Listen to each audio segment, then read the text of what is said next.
Hi and welcome to the Vintage View, an informal chat with my community.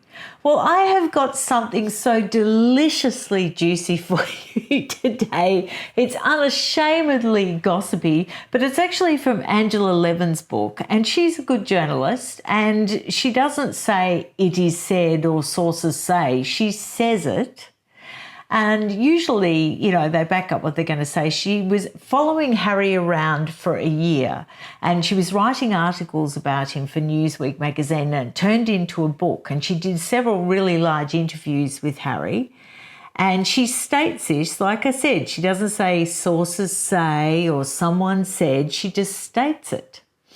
So I've got to share it with you because it is so deliciously juicy, and there's no intellectual merit in this video. So if that's what you're looking for, well then please go and do something that fulfills your mind.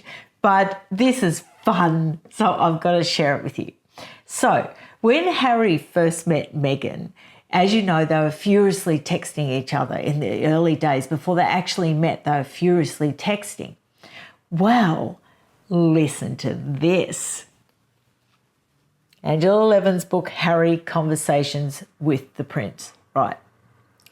During the early stages of his relationship with Meghan, Harry was thought to have also gone on dates with Burberry model Sarah Ann Macklin. They met at a private party. He took her number and bombarded her with texts too. So in those early days of the relationship with Meghan, he was texting this other girl and he went out on dates with her. And we were always led to believe that it was just sort of like love at first sight and this major impact, and he'd never look at another woman again. And it made me wonder, it's just stupid, but it made me wonder if he was texting the right person, because if he met a few at the same time, I wonder whether he got them mixed up and texted the wrong one. I don't know. I thought that was hilarious, because you always think that it was such an exclusive, love at first sight sort of thing. Anyway, this Sarah Ann Macklin, they said they got on but are quite different. She is very clean living and barely drinks. And in that respect, they were on a different wavelength. So I don't need to spell out what that's saying, do I? I thought that was wonderful. I've made notes of just all the fun bits. Okay, here's another fun bit. Certainly news of their budding relationship, this is Meghan and Harry now, news of their budding relationship hadn't been officially announced as yet, boosted her social media accounts, and by the end of the year, she had become the most Googled actress of 2016. Now really think about that statement, because the most Googled actress of 2016, you're talking against someone like Jennifer Aniston or someone like Meryl Streep, or pick your big high-profile actress of 2016. Meghan Markle was the most Googled actress of 2016. And there is no way she would be the most Googled actress in 2016 without the association of the royal family. And I mean, that spells it out. So what a massive boost to her career, which we already knew, but it's so interesting to see it spelt out like that.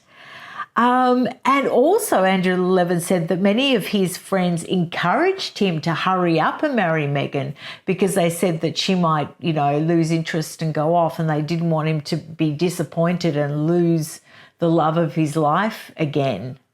And so that's a different take than what we've heard. She also said that she was having an interview with him, and he came out with this theory. He said, even if I was king, I would do all my own shopping. And then Angela Levin says, this sounded rather bizarre in context, as Princes William, George and Charlotte had pushed him well down the line of succession. And she's a Harry fan, so she's not trying to have a go at him. But what she was saying in that part of the book was he doesn't seem to have come to terms with the fact that he was pushed a long way down in the hierarchy. He was still living in the days where it was William and then he was next. And I guess the title of the book, Spare, indicates that he didn't realise he'd been pushed down in the hierarchy because he wasn't the spare anymore, was he? There was an heir. George. Yes. Okay, and now this is really interesting. This is the last thing I'll tell you because it's a quick little video, but this is really interesting. Now, you know all the life they're having now, and basically he's lost all his royal status, but he's a celebrity, I would say now.